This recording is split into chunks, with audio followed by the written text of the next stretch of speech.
We are back on the road to glory. Rivalry week is in the books. The regular season is wrapped up. We're here to talk about all of it. I'm your host, Sean. I'm joined as always by Stefan. Stefan, it was a good rivalry week for the both of us. Both took down our biggest ops. So you love to see that. Feels good to end the regular season on a W. It was a bowl game basically for my Gators. Your Ducks are in a very good spot heading into the postseason. Not playing next week, unfortunately, for the Big Ten title, but maybe it's not so unfortunate depending on who you ask. I know Oregon is a Fortunate team. for us. Yeah, Oregon is a team that could definitely use the 2 or 3 weeks to get healthy and maybe get some key guys back. So, all in all, things are good in Oregon, and obviously Florida just hired a new coach, so it's a new era. We'll talk a little bit about that in the second half of the show as well. But before we get into the recap of last week, Steph, welcome to the show, brother. How you feeling? What's the vibes? Feeling amazing, man. We had a great week of football. A lot of stuff outside of football we got to talk about. Um, but just ready to get to these final playoff rankings so I can move on with my life and really prepare myself for what's about to happen in this college football playoff. But we got a lot to get into before we get to that point. So I'm For just sure. ready, man. Let's get right into it. We'll talk about those college football playoff rankings in the second half of the show. So make sure you guys stick around for that. But yeah, it was Thanksgiving week. It was rivalry week. How was your Thanksgiving, bro? Enjoyed it? Ate some food? I mean, I was working, so I didn't really celebrate Thanksgiving this year, honestly. I get My that. I first get that. time not celebrating Thanksgiving in my whole life, but Yeah, whatever. we're becoming adults, man. It gets to the point where sometimes you gotta do the greater good Hmm. for yourselves. But we hope everybody else had a great Thanksgiving out there. Had a good one. Got to watch some football. So anytime you get to eat some food, wasn't really a college football game going on Thursday. Navy took down Memphis on Thursday. That was the only game. But Friday's really where the action started to happen. Indiana, they capped off a perfect season going 12-0 after they beat their rivals Purdue 56-3. And then Texas with a huge upset over Texas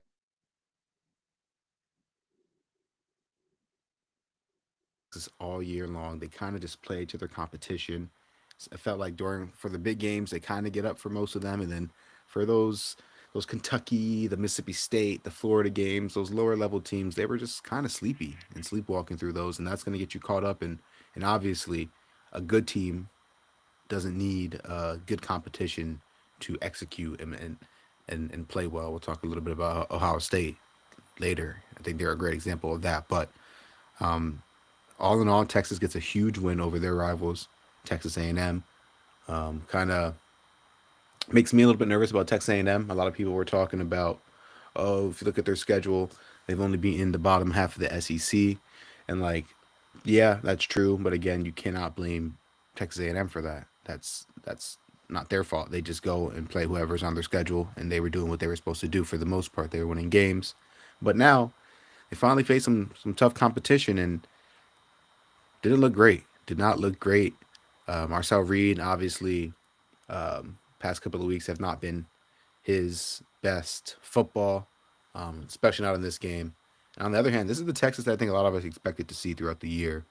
But it just is the same story for them. It's just inconsistent. Some weeks they look like this, where they can be a playoff team, and not only a playoff team, but a threat in the playoffs. And other weeks they could barely beat Mississippi State or lost to Florida, one of the worst versions of Florida. So I think this game kind of summed up the year right for each of these teams. Texas A&M, they're still in a good spot. This loss doesn't really hurt them too much. They don't play for the SEC championship now, which sucks for them, I guess. But again, that's depending on who you ask. Some people don't really care about those games anymore. So maybe Texas A&M feels good. They still should have a home playoff game. But yeah, were you surprised with these results at all? I know we both picked Texas A&M, but Texas by 10 is a little bit. In a way, yes, but in a way, no. I mean, Texas has gotten a little bit better as the season has gone on, but at the same time, I mean, this is probably the best team at least in terms of talent that A&M played. I mean, they beat Notre Dame early in the year, but a lot of times you can't really draw conclusions from an early season game like that. Week one, week two. I mean, look at a team like Alabama. They lost to Florida State, and look how those two team seasons turned out.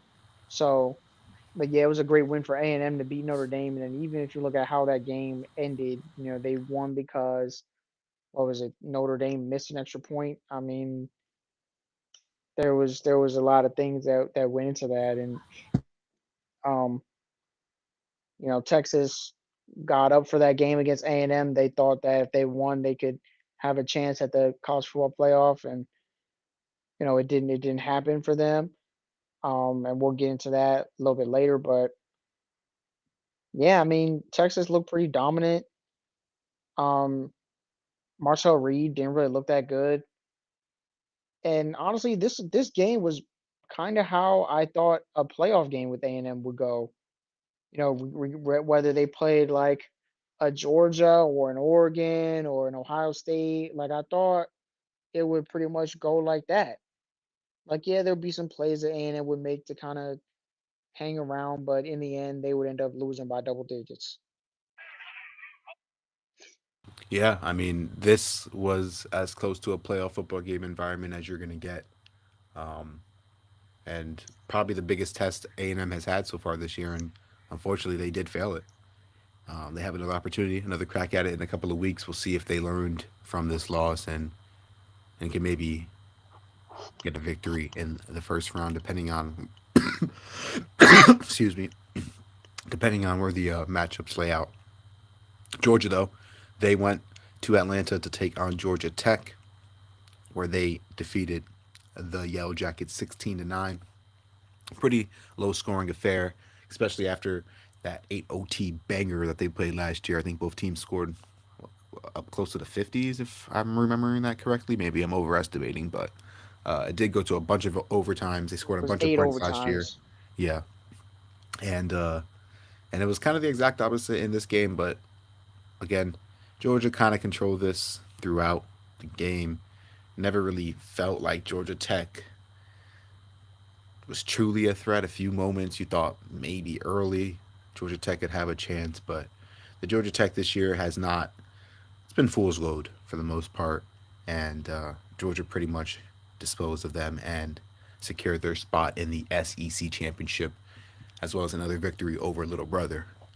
The Egg Bowl, a lot of headlines around the Egg Bowl as Lane Kiffin um, was front and center, and obviously the coaching carousel over the past couple of weeks. Was this going to be the last game that he ever coached? Was he going to coach the playoffs? Is he going to stay at Ole Miss? Is he going to go to Florida? Is he going to go to LSU?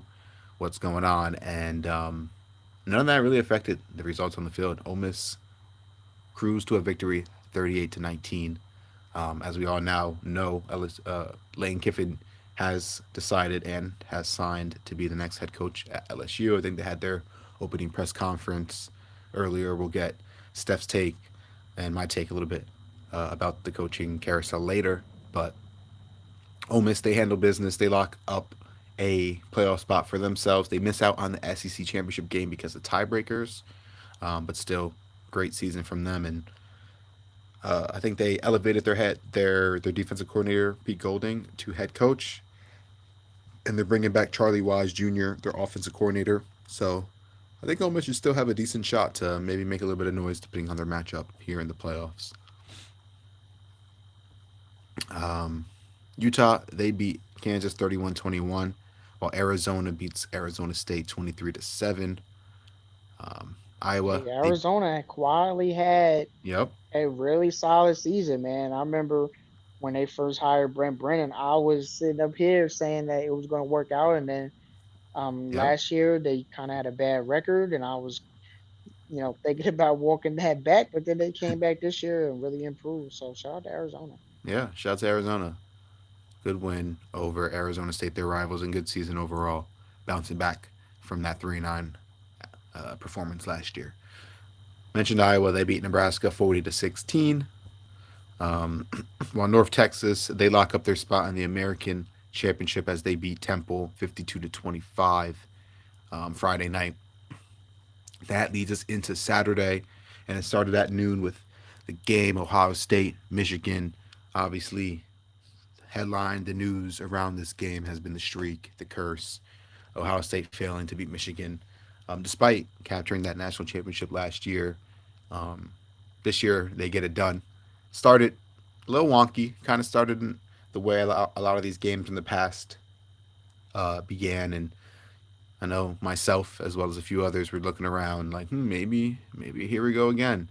But Ohio State, they settled down and they pretty much disposed of Michigan, um, and which was definitely their best win of the season. A very very good win over a pretty feisty, solid Michigan team, and they made them look pretty pedestrian, especially in the second half. Um, Ohio State definitely the number one team in the country heading in to the postseason. Um, I'm You know excited to when I see. thought they was gonna win? Say that again. You know when I thought they was gonna win? Tell me. When Michigan was kicking a bunch of field goals instead of scoring touchdowns, Yeah, and they got them turnovers in the beginning. I early. mean, Yep. I think it was when six one to team is zero. kicking field goals and the other team is scoring touchdowns, that's a recipe for a blowout. So, I mean, Michigan, they had a really good season. Definitely an improvement over last year, but you had a true freshman quarterback, and it showed a lot of times throughout the season. So hopefully they can get better and really improve. Because he has immense talent. I mean, Bryce Underwood can really be an amazing player. As long as he just keeps improving, and they need to get some better skill position players around him, especially in the wide receiver department. And Michigan could be in position for a playoff run next year. So definitely got to be Oh, on the most lookout for definitely. that. Most definitely. Very solid season from them. Um, Another great season this year goes to Texas Tech as they finished 11-1. They beat West Virginia 49-0. They're looking good for a playoff bid and a shot at that Big 12 championship game this coming weekend. Oregon, we mentioned them earlier in the intro of the show. They beat Washington 26-14. Um, Talk to me a little bit about this game. How you feeling going into the postseason? Like I mentioned, missed out on the Big Ten championship game, but Oregon could definitely use the extra rest, the break to recoup, recover. Any news about guys like an Evan Stewart or Carrion Moore, or talk to us about who potentially looks like they could play in your playoff game with this extended break coming up. Well, I'm guessing that Decory Moore and Gary Bryant should be back for the playoff game. And once Decorian's injury news came out, it was said that it wasn't season ending. So who knows what that really means? Um, but I don't. I'm kind of giving up on the Evan Stewart thing for this season. I mean, whether he decides to go to the NFL or come back to college, I mean that remains to be seen. But I'm not really gonna sit up here and say I think that Evan Stewart is gonna play Got it. in any Gotcha. capacity this season. I mean, I think it would be like if he doesn't play the first playoff game against the G5 team or the ACC team, I don't think we're gonna see him. I don't think it would be a good idea to bring him back for the first time coming off an injury against a top 10 team. I mean, unless we're really just down bodies, but I'm not really anticipating seeing him play this season. But as far as Washington, I mean, it was a pretty good win, pretty good performance. Um, we were just down so many guys, and Malik Benson and Jeremiah McClellan really stepped up and made some plays for us on offense. I mean, Dante Moore had a really good game. Um, Offensive line, I mean, Harkey and Isaiah World played, but they didn't look 100% really. I mean, especially World. I mean, there was one play where Alex Harkey like drove somebody into the damn stands, but um, we're just down so many guys, and some people are coming back, and yeah, this time for us is gonna be really helpful. Um, But yeah, we played really well against Washington at their field. A lot of people were having us on upset alert. I don't really understand that because Washington is not a very good team. I mean, they have a few good players. Their quarterback is talented, but he doesn't see the field really well. He doesn't throw the ball really well.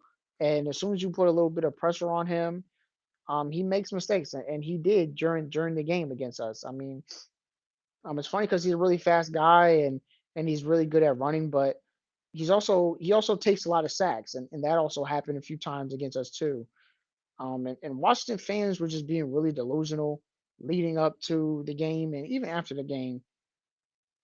Like I just don't understand what them and even some people in the national media putting us on upset alert. Like I don't really understand what they were thinking. I mean, we're gonna just be able to bully them a little bit. Our guys on the outside are gonna be better than their guys on the outside. And even with Garrett Bryant, Decory Moore being out, our players were still better than them. I mean, they did a good job of keeping Kenyon Sadiq from taking over the game, but the other people that were getting opportunities were making the most out of those opportunities when their number was called. I mean, you had Malik Benson with the dagger touchdown, like a 65-yard catch and run. I mean, he catches a dig route for the first down, and there's four Washington defenders surrounding him, and he just runs by all of them for the touchdown. And that was really the game winning play. And um, it really just shows that this team is different.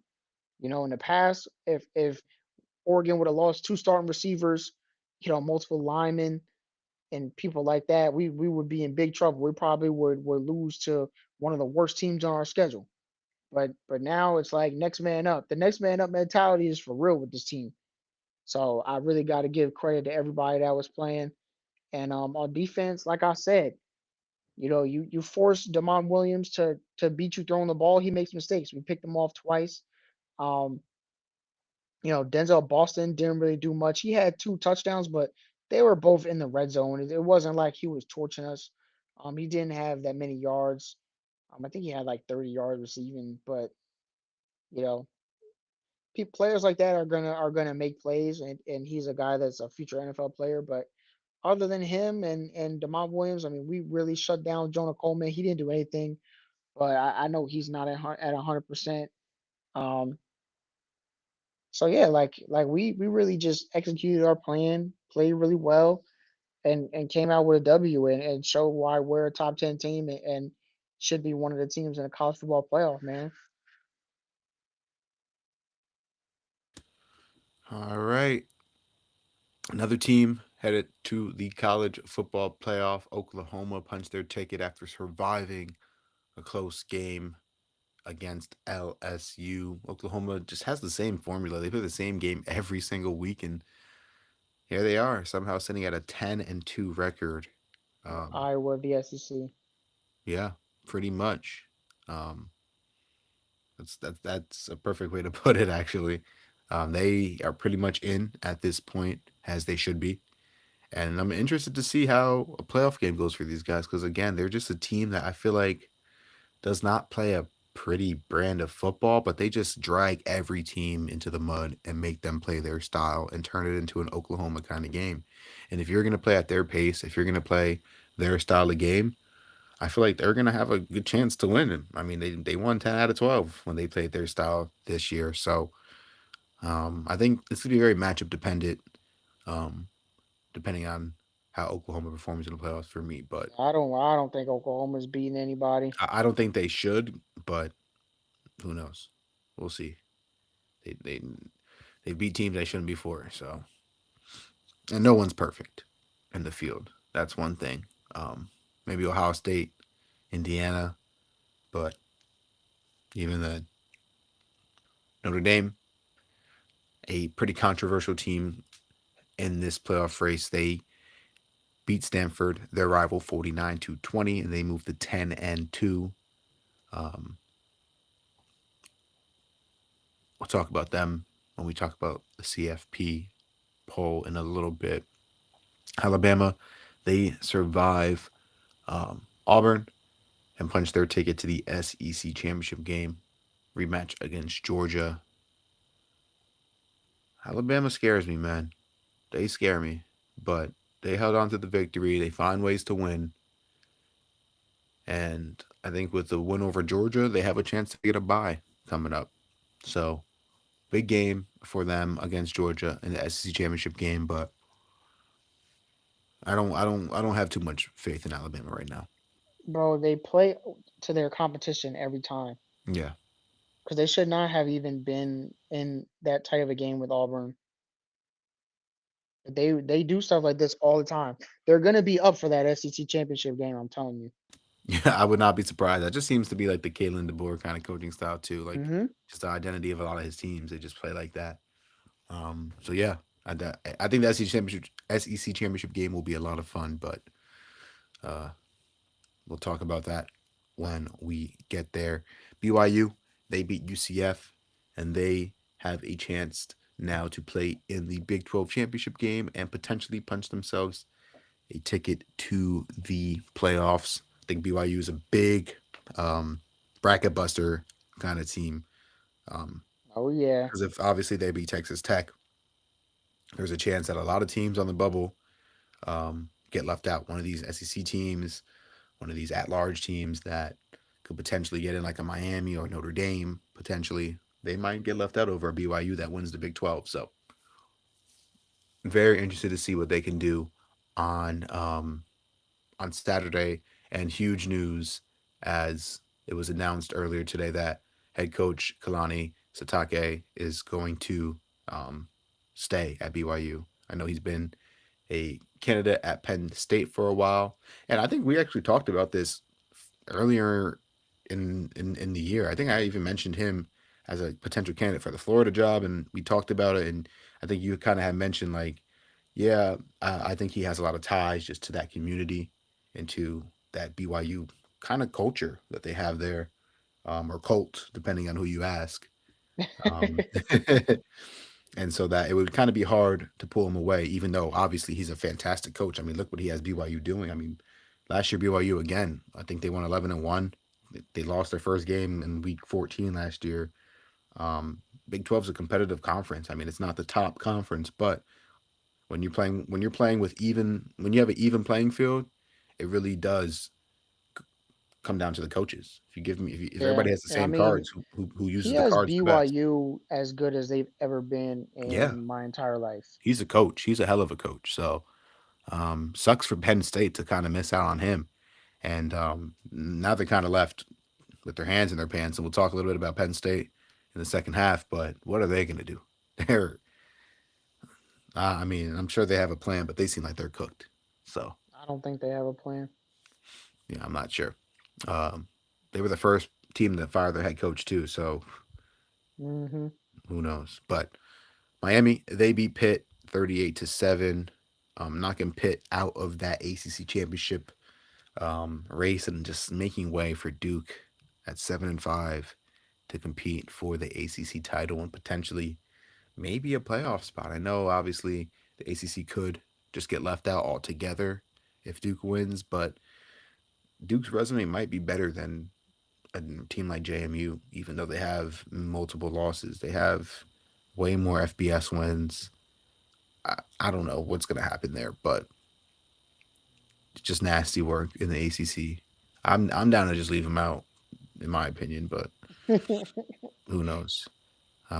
Vandy, a team that might unfortunately get left out, although Josh Pate said it earlier when I was listening to his show. He said if you took this Vandy resume and said it was LSU, or if you took this Vandy resume and said it was Florida or one of these bigger brands, I feel like they might have a spot right now. But just because it's Vandy, they're kind of on the outside looking in. Maybe not. They did have two losses. You got to win the games to get in. So can't make too many excuses. But what a win over Tennessee on the road, went to Rocky Top and won 45-24. Diego Pavia played his way to New York City. Has a chance has a chance at the Heisman. Don't know if he'll win it, but he has himself a nice little argument this year, even though I think it'll be a pretty underwhelming Heisman, regardless who wins. Bro, this Um, is the weakest Heisman race in my whole life. yeah, They shouldn't even give you an award this year. That's my opinion. Yeah, this is definitely tough, but hey, we move. USC over UCLA 29-10, and Virginia over Virginia Tech 27-7 as Virginia punches their ticket to the ACC championship game and a potential playoff berth. SMU, they get upset and they lose their ACC championship bid after California beats them 38-35. Masterclass of a performance by JKS. He was slinging that thing all over the field. Hey yo, Pause. Nah. Tulane, they lock up their slot in the American uh, championship game as they beat Charlotte 27-0. Tulane head coach John Summerall also took the head coaching position at Florida, although he will be allowed to coach on Friday and beyond if Tulane qualifies to the playoffs. So good luck to future Gator head coach John Summerall and the Green Waves. Louisville, they beat their rival Kentucky 41-0, and Clemson beat South Carolina 28-14. What else do we got here? Anything else compelling? Penn State beats Rutgers in an insane game. Rutgers, just super disappointing that even Penn State at their lowest, when they're in the mud, you still cannot beat them. Especially in a game that has so much meaning to it. Like, winner goes to a bowl game, loser season is over.